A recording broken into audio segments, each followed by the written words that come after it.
Ladies and gentlemen, WWE is saddened to learn that Michael Jones, known as WWE fans, Virgil, has passed away. WWE extends its condolences to the Jones family, friends, and fans. WWE remembers Michael Jones, Virgil, 1962 to 2024.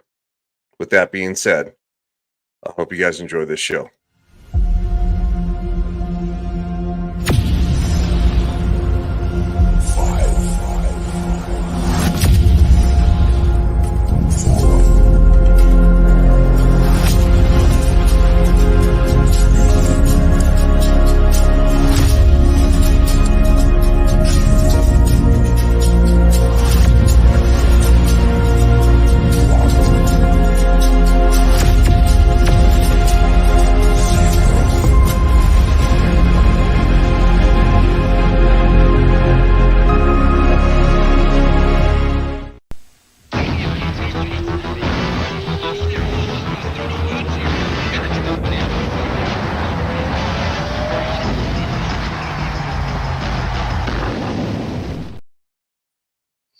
Oh, that's what's up, man? Wow. Okay, what's happening? Well, yeah, no. I literally just learned about this as I was pulling stuff up, so I thought it'd be kind of nice to do that. So anyway, welcome to the show, everybody. Yes. And of course, welcome to the man who knows more about this than I do at this point. That would be Mr. JV, Mr. Joke of Boys. What's happening? Okay, so we just got done with the Elimination Chamber, generally a B tier premium live event that felt very significant going into the Wrestlemania. We got a lot more of the landscape figured out, some possible stuff, and some fans of a certain superstar need to calm down, as it says right here. Live fans need, well, you know what? I'll have to find that clip. So appreciate everybody watching. This is obviously an impromptu stream. We don't usually do this on a Wednesday night, but we're doing it now. So yes. Appreciate all the lurkers on all the platforms. What can be bad? Says Hail guy sucks about Virgil. That's true. Hail. It sucks about Virgil in more ways than one because he was a staple of the golden age, and he didn't get the recognition he deserved. As he's probably going to be inducted into the WWE Hall of Fame. Posthumously, yeah. Posthumously. So all right, JB, take us. Go ahead. Which I'm just gonna say, at this year's induction for the Hall of Fame class of this year, since it's going to be in Philadelphia, for God's sake, WWE, and I know this may already be there.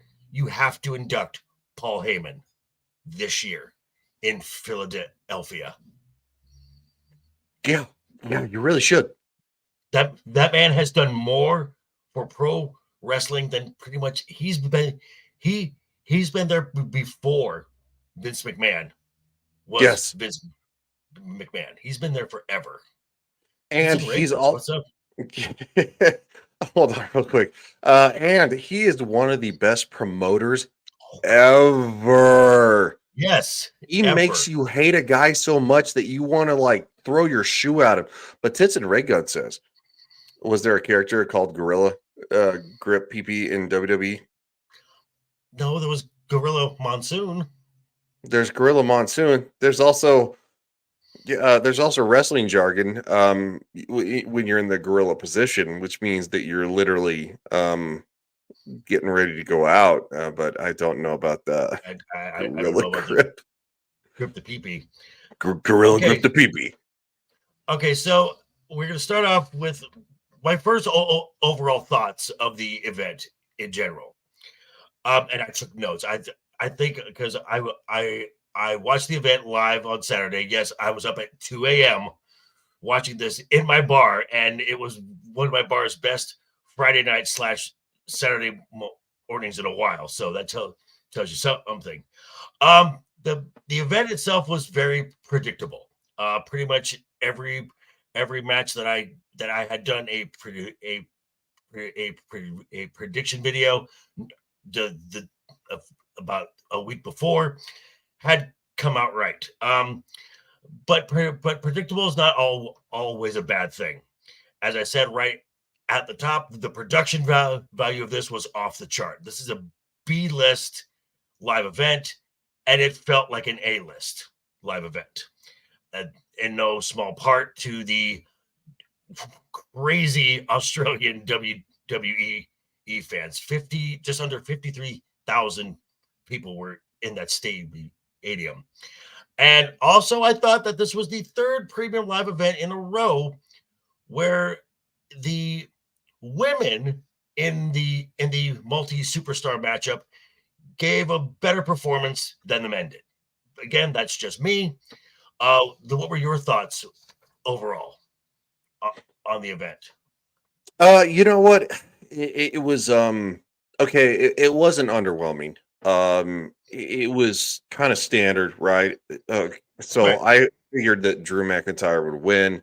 I didn't get a chance to watch, unfortunately, the ladies. So I know that there are going to be things that you're going to talk about. The live fans need to calm down. I don't know what's going on with that. So on top of that, too, I think that overall, it was good. One of my favorite things is watching what the hell is his Logan Paul get Okay. the full go. And he talk about someone who is at the top of the internet game. He is the top guy in the internet. He's one of the biggest internet superstars. They basically said, okay, you're going to be a rag doll pretty much Yeah. this entire Yeah, he got beat like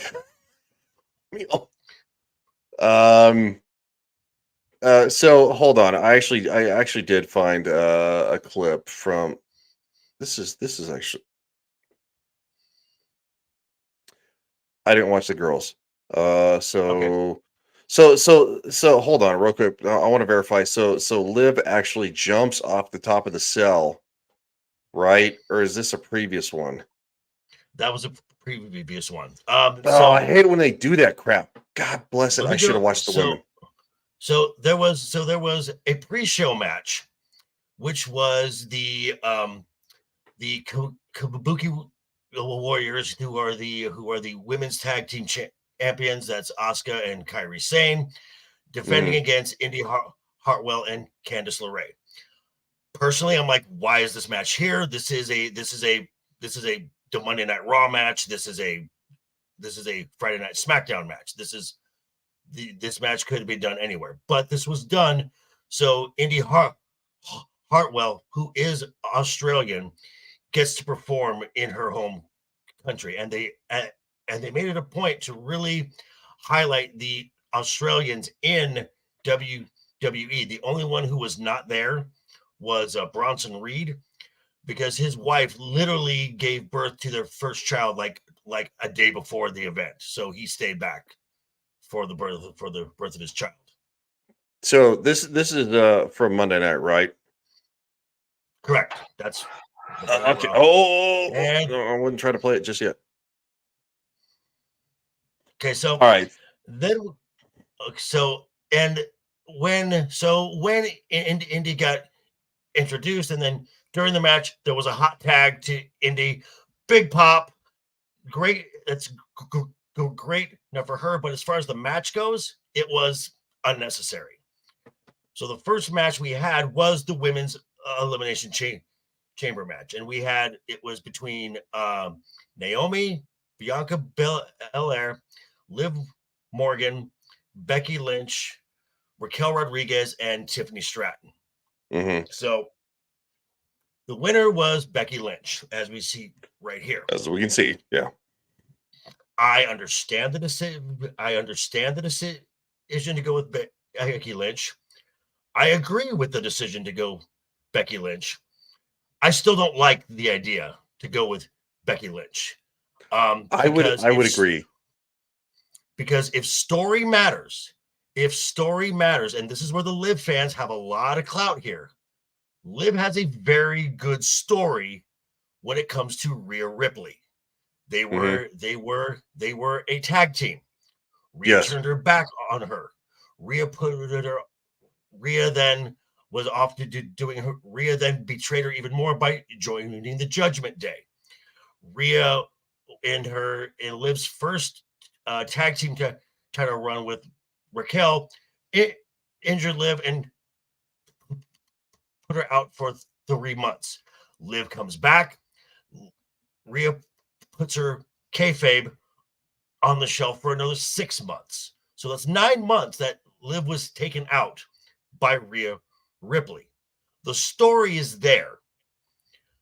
This is box office. This is what the Liv fans need to understand. The story going into WrestleMania is not about Becky Lynch. It's not about Liv Morgan. This is about Rhea Ripley. Rhea Ripley is going to turn face. Becky Lynch is going into this match as the heel. Guarantee it. You know what? I actually didn't think about that because I saw who won. Again, I didn't see the match, but I for the longest time, I have not been a fan of Becky Lynch. She seems super forced to me. Is a face. I don't like it when they force that. It's like what they tried to do with The Rock back in 1996 or 97. Sorry. They were trying to force it, and people were like going, dude, you can kick rocks. Like, nobody cares. Same with Roman Reigns. Yes. Same with Roman. So this is what Becky Lynch in the later stages of her career has been doing. She's been working to get talent over. And this is what Becky did. Becky actually went down to NXT, and folks can say, okay, well, she went that just because she wanted title to be a Grand Slam champion. Okay, but in the process, even though Tiffany Stratton lost the belt, those matches were so good, Tiffany Stratton got over. So this is addition by subtraction. And then she's also paved the way for the current NXT Women's Champion, Lyra Valkyria. And a lot of Liv fans who are mad at Becky Lynch need to remember there was a fatal 5-way match to determine the number 1 contender for the Raw Women's Championship. It was Bianca, Rhea, Carmella, Zelina Vega, and Liv Morgan. Everyone overlooked Liv. Liv was kind of floundering in the singles area, mid-card, kind of a jobber at this point, kind of a ragdoll. Liv wins that, becomes the number one contender. And since then has been in the title conversation the entire time because she had to do a program with a champion who forced her to become a better in-ring performer, to do better promos, which, let's be honest, everyone can do. Everyone can always improve on their promos. Yes. Yeah. Almost one of the hardest things you have to fucking do in wrestling. That champion that pushed Liv to where she is now was Becky Lynch. Mm-hmm. So Rhea, this match at the WrestleMania is about Rhea. This is the last mountain she has to climb to get pushed completely to the moon. This is what Charlotte did for her a year ago at the WrestleMania. Because as you said last week, you can become a heel. Hey, Jacob, you can become a heel, but you become so over that the fans are cheering you as a heel. That's when you've reached superstar status. Yep. Rhea is right there. Is right there. Becky goes in as a heel, wins this title, and so Becky goes in as a heel, puts Rhea over. It's now an easy transition for Rhea to be a face. And I know that a lot of the Liv fans have said, well, triple threat match. Do you really want that for Liv? Liv would be the one to eat the pin. She would eat that loss. And she's yeah, and she has gained so much in-ring capital over the last year, despite being out for 6 months since the Rumble last year. And I'll go into all of this as we go through the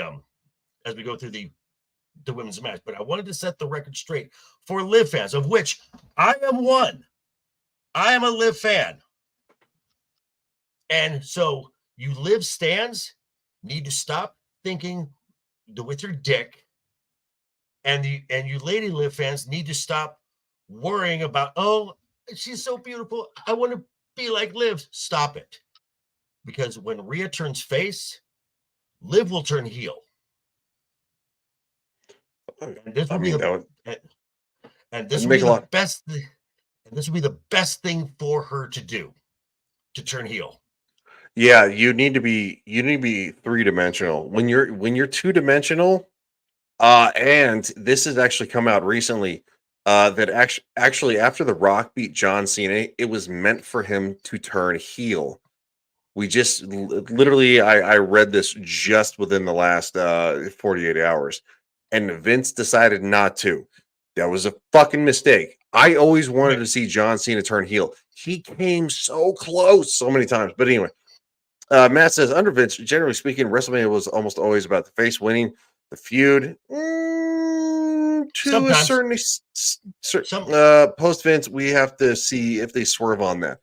Okay. I'll just say WrestleMania 17 with the Rock and Stone Cold Steve Austin, where Stone Cold, being the bigger face at the time, he turned heel, and nobody. I will say, it's funny you mentioned WrestleMania 17 because I don't remember that match. You know what you match? Don't? No, because the match that stole the entire night, and it's still talked about to this day, is TLC 2, the second tables, ladders, and chairs. Oh match. Yeah, because that's the one where Jeff Hardy stood on top of and he swanton. Yes, and Edge speared him into midair. Yes. TLC 2. That is my favorite match of all time to this day. I don't know about my favorite match of all time, but it's one of the most incredible things I've ever seen. I'll say this. Also, at the same time, the Hardy Boys in a cage, like when Jeff Hardy stood. Oh, I know it wasn't on the, but Jeff Hardy after the fact, when WCW and ECW invaded, when Jeff Hardy stood on and he was like, and he just stood there and he looked and they're like, no, don't do it. And he's like, and he did the swanton bomb. It's like, no fucking wrong with you. Just stop it. Yeah, just stop it. Okay. All right. So the women's match, I had 3 takeaways from this whole thing. And one is that the WWE is not sure what they want to do with Naomi. They recently re-signed her from she came back to the WWE from TNA. This is a smart move. This is where she should be. Her husband is here. Her husband is Jimmy Uso. So she needs to be in this camp. I don't know what they want to do with her, because when she came back at the Rumble, she got a lot of hype, a lot of fanfare. She was in the match for over an hour. Elimination Chamber. She's the first one pinned, and it was before everyone was even in the match. She got eliminated quick, and she got eliminated by my next point. Tiffany Stratton has arrived. That girl just like we talked about how Jake Paul has taken to this like a duck on water. So has Tiffany Stratton. This girl has been in the business for less than 3 years. Less than 3. She's 24 years old, and she looks as comfortable as anyone who has been in this game for 10 plus. She is that good. Yeah. So I'm Logan Paul looks really good too. I am just going to say, the money in the bank, pencil in Tiffany Stratton as the winner of that match. Just do it now. But Money in the Bank is after WrestleMania, right? Yeah. It's the one right after. Okay. Real quick, no, Matt says you got Backlash first, and then that's right, Backlash, then Money in the Bank. Thank you. Sometime in June, I think. Yeah. Yeah, Backlash will never change because it's always, of course, Backlash from WrestleMania. Matt says they turned Stone Cold there in an attempt to break up the habit of fans cheering for heels who were favorites. It's sort of the same thing that happened with Hogan and Rock a couple years later. You actually have it backwards. So Stone Cold Steve Austin was actually a heel before he became a fan favorite, and everybody's like going. He's like, they're like, yeah, fuck beer, drink beer, like going. Everybody was like massively. And again, they did it with The Rock. Like, so The Rock came out as Rocky Maivia. Rocky sucks. Like going all this kind of and Rocky and can't say the other one on YouTube. And then of course The Rock turned it around, and he's like going, y'all want to talk shit. And he started coming up with the most absurd catchphrases, like "Finally, The Rock is," and "If you smell," and it's like they were just absurd. Go ahead. The Rock's first heel turn was when he joined the Nation of Domination. Yeah. Yep. And Stone Cold was kind of floundering around until he won the King of the Ring, and then he said Austin 316 says, "I just whooped your ass." Yeah. That's so no. So the most prominent heel, I'm sorry, the most prominent faces in WWE history started as heels. Hulkamania was not one of those things. John Cena was not necessarily one of those things. Well, actually, no, John Cena did start as a heel.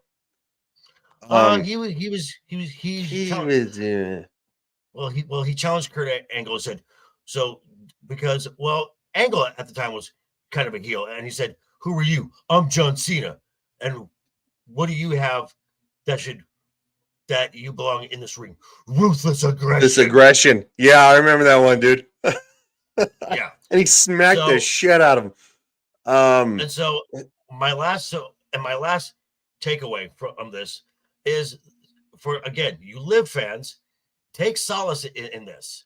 Liv got pushed to the stratosphere because she had more eliminations than anyone else in that match. You could have gone with, she eliminated Tiffany Stratton first with her move off the top rope. That's fine right there. She pinned Bianca Belair. She eliminated Bianca. Whether or not she won the match or not, that equity, as far as the kayfabe goes, this is also showing that the WWE trusts her for future endeavors. And as far as this heel turn goes, I'm just going to say Liv Morgan should become the next Alexa Bliss. Yeah, actually, you know what? I like that. Real quick, yes. So what I was actually highlighting here is that Liv Morgan says, of course, she is leaning into, because WWE says the Becky Lynch revenge tour, and Liv Morgan says no. So this means that of course, this is social media clout now in today's world, which is more prominent than when JV and I are probably watching wrestling 20 years ago. It didn't exist. Yeah. I do you remember therock.com? Like, if you actually type in therock.com, it takes you to WWE. main website. Oh, wow. It used to be a separate thing when I was a kid. Matt says real quick, Hogan was a heel in AWA, another place for a couple years before he went to WWF, which is fine. The thing is, though, is that we're talking about prominent people in WWF that have actually went from trying to be a face, and turning heel, and then ultimately becoming a face again because the fans are like going, "We love it," and something similar. Right.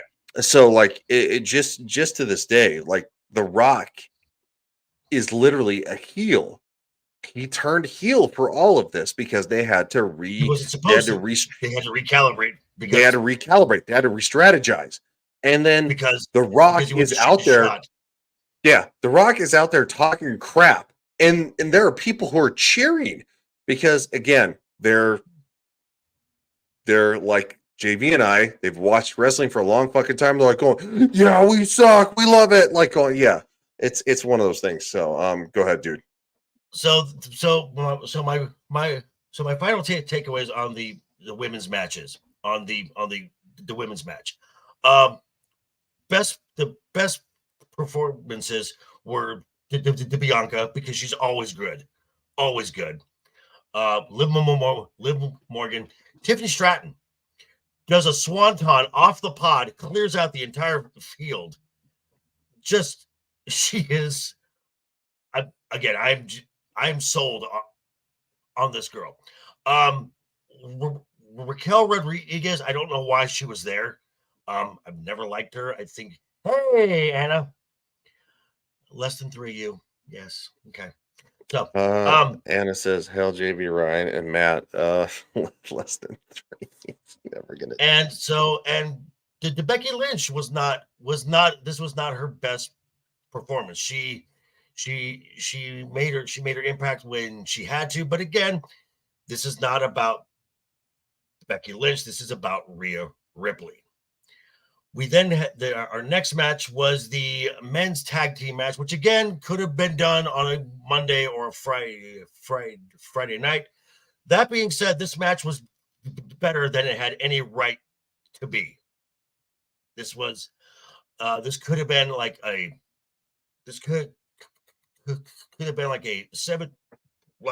a 5 to 7 minute squash match. This went on for 18 minutes. We had the now called the New Catch Republic. That's a term going into the UK.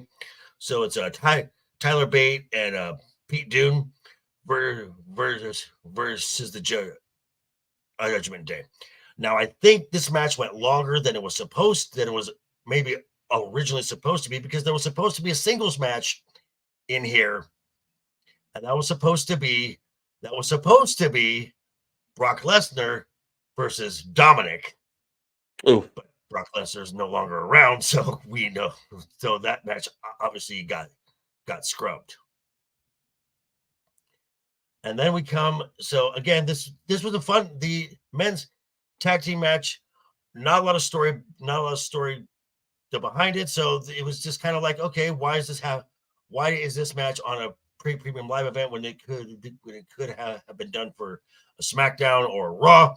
I do think that come WrestleMania, we're gonna get, and I'm praying for this to happen, the Judgment Day will lose the championships to the Awesome Truth, the Miz and R-Truth, because R-Truth has been doing some of his best comedic work in years, and it's involved the Judgment Day. So this is make that happen. Make that happen. And then we had probably the most useless part of the entire show, which was the Grayson Waller effect, the talk show, which the Grayson is from Australia, so he gets his pop. His guests are Cody and Seth Rollins, and we almost got an answer. we almost got an answer of what The Rock said to Cody to make him initially give up his spot. But Grayson then interrupted, so we don't get an answer. Great. Oh. Fun. Well, we'll probably find out soon, though. Well, I mean, The Rock is going to be on the next 3 Smackdowns. He's making an appearance on there, so he's actually showed up to work more than Roman does now. But yeah. Hold on, I got something for that. I'm just saying. Didn't hear a thing. Man, what the fuck, StreamYards? But so this is kind of, and then Cody said that he wants a match against The Rock. So, and this has led to folks thinking that there's going to be this tag team match between Seth Rollins and Cody versus Roman and against Roman and The Rock. And I don't think a tag match is gonna happen.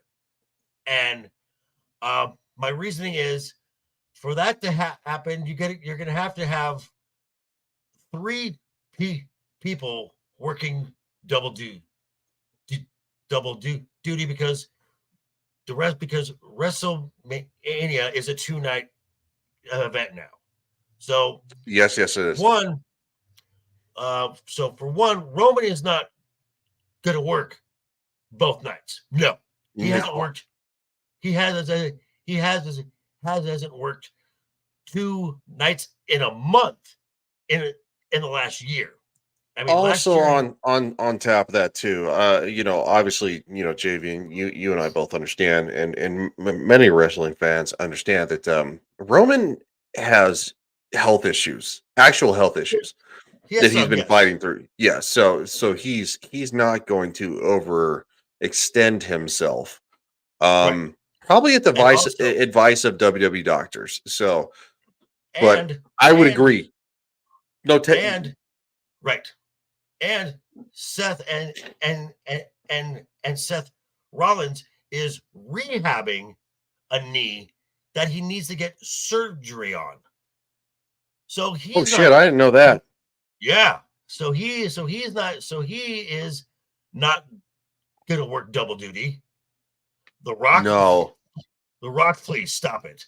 So the only person who could work double duty is Cody. Now, I could see how this scenario plays out where The Rock wants to, again, playing in kayfabe now as a member of the board of directors. Well, you jabroni, you want the tribal chief. Well, you got to go through me first. I am going to push my weight around now. You got to go through me first to get to Roman. Okay, they accept. Now, does that mean that Rock is going to eat a pin in his first match back in 10 years? No, it's going to end that match will probably end in a DQ, which The Rock could eat a DQ, fine. Oh, yeah. He's going to beat the brakes off Cody Rhodes. He's going to beat him within an inch of his life. And then get DQ'd. Yes. And then that's just going to and still get cheered. Right. And still get cheered. Yes and no. Well, not by the Cody. Look. I've made a lot of jokes. Cody is the face of the company.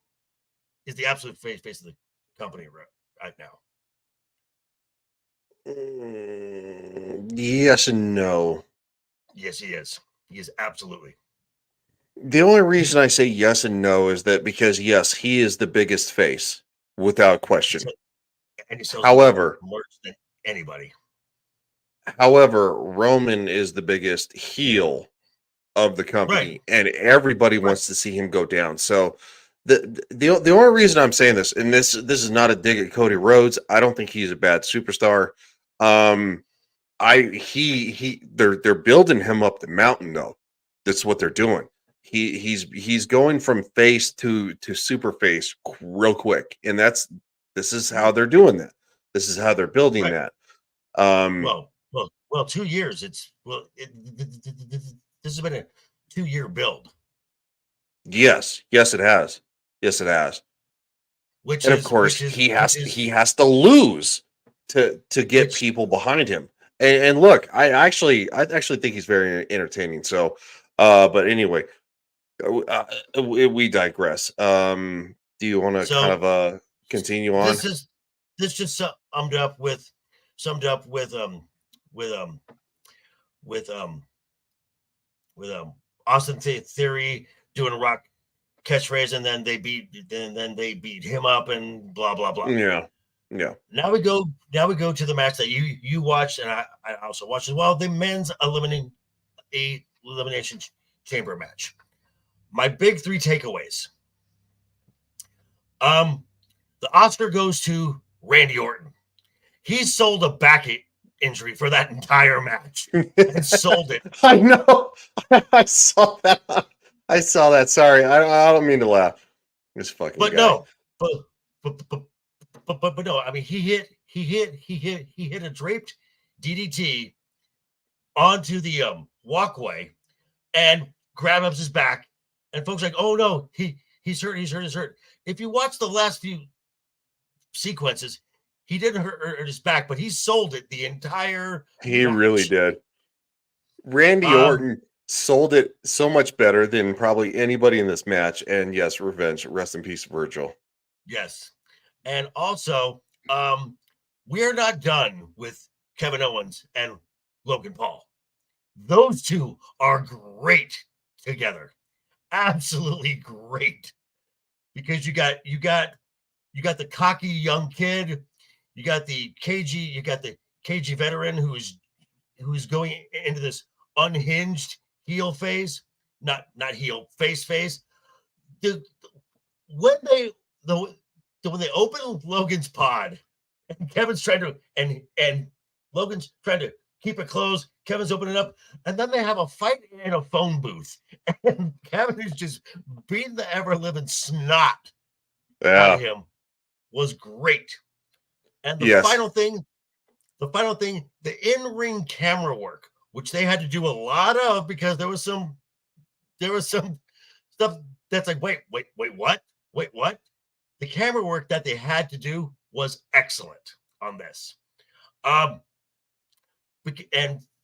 for me, there was a huge funny moment through kayfabe, and this is it right here, because AJ Styles comes out of nowhere through the open door because Bobby Lashley took forever to get out of the chamber. So the character of AJ Styles, who was not in this event at all, the character of AJ Styles got in a plane, flew coach for 20 hours just to do this. Hold on. Let me see how long the clip is and see if I'll risk it. It's a minute long. Don't risk it. Don't risk it. It's no. I just hold on. I right here. Okay. It's within the first couple seconds, so we can literally get away with this. What the hell? AJ Styles! Hell, AJ Styles come. Yeah. Exactly. Yeah, we can get away with that. That's like 5 seconds. We can get away with that. So this is an obvious setup. Hey, Thomas. So this is an obvious setup. This is an obvious setup for a grudge match at the WrestleMania between LA Knight and AJ Styles. Obvious setup for that. The way that this there was also a moment, I kid you not, during the men's match, you can hear the crowd chanting Tiffy time for Tiffany Stratton. I don't think I heard that one. It's it was real quick, and Okay. they had to do some mic work, because there was one time when Bobby Lashley drove Logan through the pod, and he's getting out, and he kind of like is starting to wince, and he's like, oh fuck, and so they had to adjust the mics a bit. Oh Hi, shit! Penny. I'll have to. Hey, Penny. Welcome to the show. Right when I said shit, Right, Dempsey. Dempsey says hello, and it says Ryan, please change your background. Thank you. No, So, and again, the final, because I will not eat the bugs. That's why. So this came out with Drew McIntyre coming out on top. It's the right decision to make. And so again, it was very predictable. Oh, wow. So again, it was so predictable, but really sometimes how you get to the destination is more important than the destination itself. And I think at this WrestleMania, I think there'll be more titles dropping and changing hands than we've seen in a long time. And then we get the main event, which, oh my God, Rhea Ripley can make an entrance, can absolutely make an entrance. And this is not just because this is her home country. This is the pops these are the pops that she gets all the time now. So she walks into a hero's the welcome, which normally she does not interact with fans coming down the aisle. And folks can say, well, this is because it's in her home country. No, this is all planned. This is still all planned. Because if she was still going, if they were still going to make her a heel during all the press conferences and stuff, Rhea would say, why am I back here? God, I am so glad that I left this place. That would be what a heel does. She is not a heel now. She's turning face. No, she's smiling. Well, hold on. This is what I want to do. That is a massive smile. That is somebody who is turning their ways for the fans. Yes, and it's very, very different. And this was it. And as far as the match itself goes, it was a very standard match. Big overpower. This was a David and Goliath match. Revenge, you're right. She's the one that gets tweener now. Exactly. Yeah. She's in between, which is literally what happens when you start to make these. Yes. Go away. So this was very much a David and Goliath match. Now I was actually quite impressed with how good Nia Jax was, because a lot of folks in her first run did not want to work with her because she was reckless and she would actually put folks in positions to get hurt. She's been a lot better of late. So she was the female Goldberg? Kind of, yeah. Yeah. I didn't know that. I didn't know that was. Yeah. Oh shit. True story. And so this was the standard. This was a very standard David versus Goliath match where Rhea starts off quick, and then for the majority of the match, she's getting tossed around. She's getting beat down, just power move after power move after power move. When Nia did a Samoan drop onto the announce table, and the announce table didn't give, I'm like, oh, that hurt me. And then she followed it up with a elbow off a chair, and only then did the table give. Yeah, those tables. Right. I mean, sometimes they don't budge. Right. So this is something that what was it? Corey Graves has said a lot, that sometimes the furniture is fun to bring into the match. It doesn't cooperate Yeah. all the time. Yeah, it doesn't. Shit.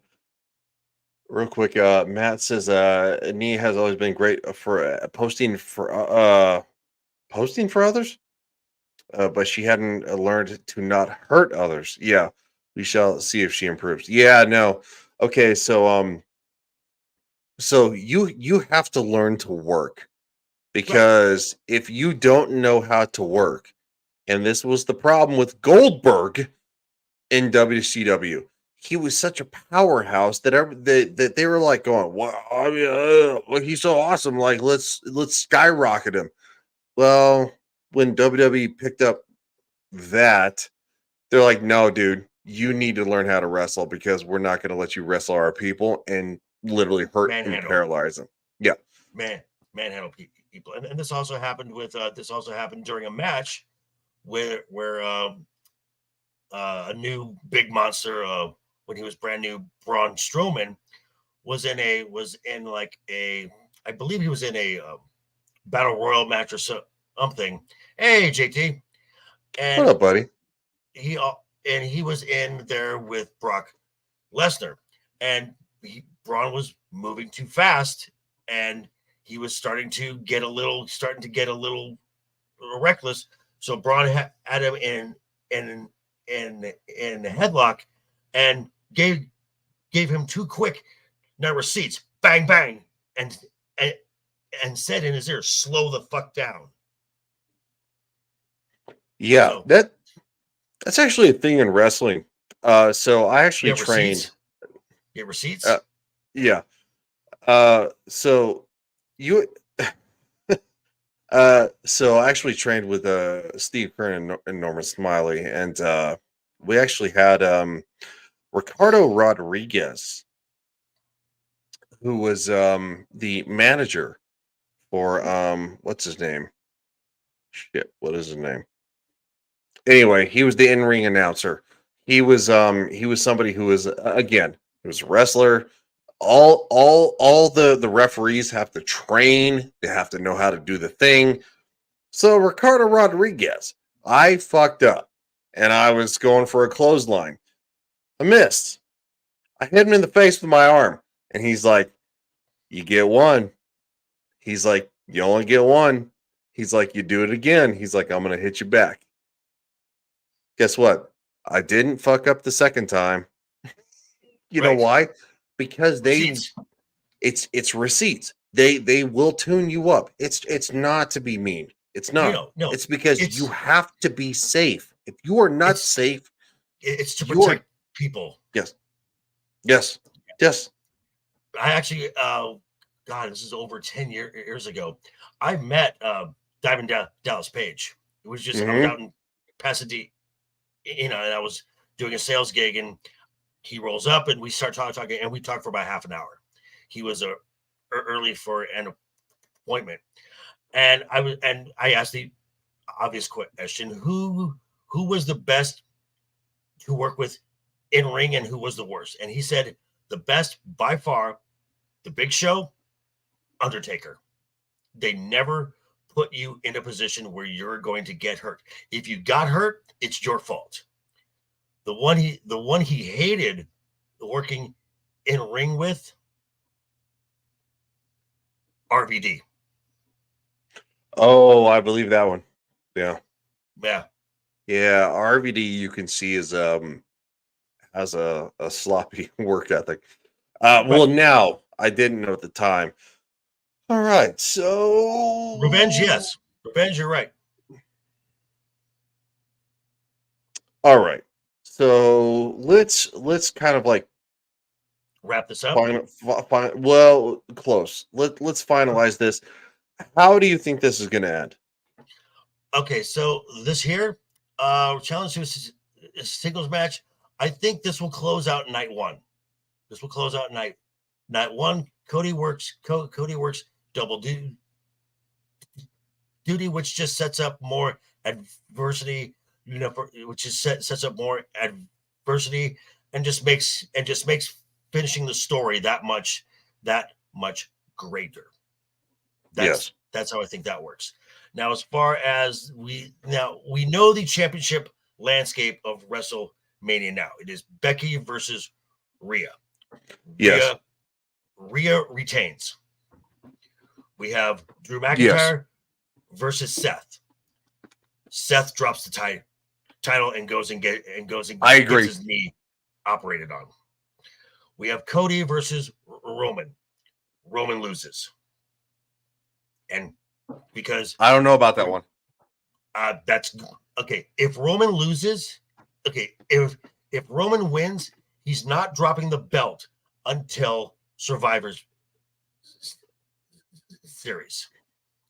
The key is to get the belt off of Roman, and now you start this story where there is a fracture in the bloodline to get to WrestleMania 41, where you get the Roman Rock match that we've all wanted, because you don't need a title for that match to be significant.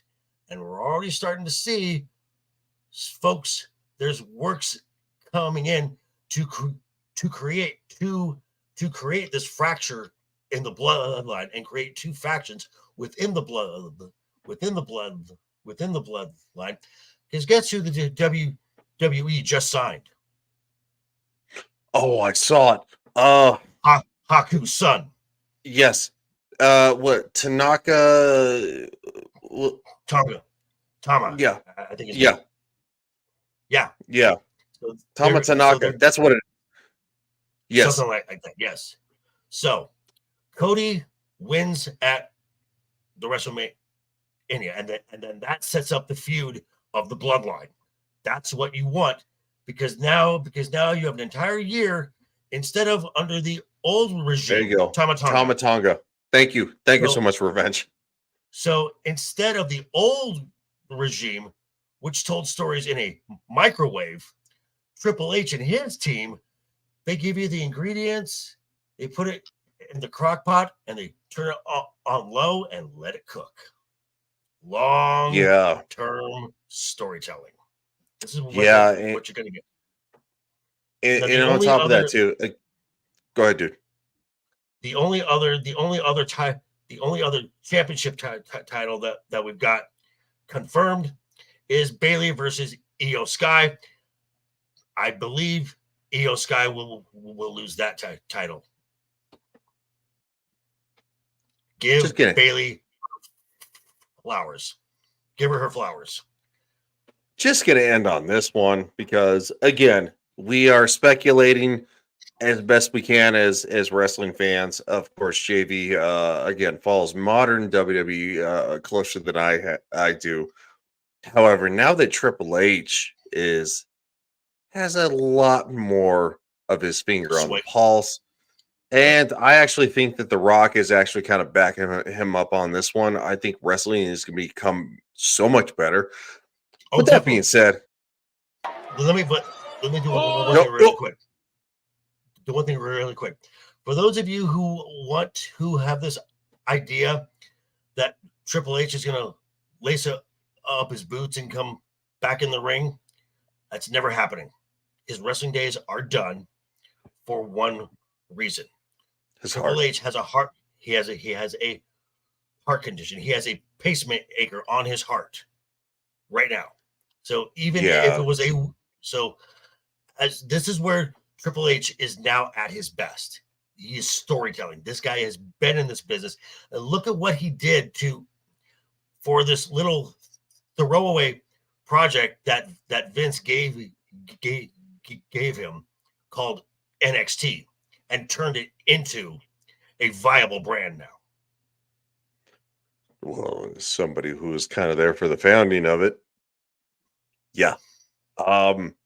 So anyway, long story short, we're going to take us out with this one last thing because, again, we're going to keep covering this. And for Roman Reigns. Paul the Rock. He is such a good heel. I love Paul Heyman. I love Paul. I love Paul Heyman. Paul Heyman, Hall of Fame 2024. Paul Heyman, Hall of Fame 2024. Yes, and unfortunately, JB, I couldn't get that outro that we wanted. R2 has it in his file, so we'll get it for next time. So, you know what to do, dude. So, chat, thank you. You guys were great, and hopefully this will grow. We will probably have one, probably 2 weeks prior to the WrestleMania, once the card is more full, and give our predictions and our thoughts. So, thank you guys, and thank you, Ryan, for agreeing to take on this fun little thing to do here. Just an hour at a week. I like it. I actually have to go record my video for the Liv Morgan stands and tell them to calm down, and I go into a lot more detail on how they really need to be thanking Becky Lynch and not be such tools right now. So we will say goodbye, folks, with one simple word, as Tiffy Time says, toodles.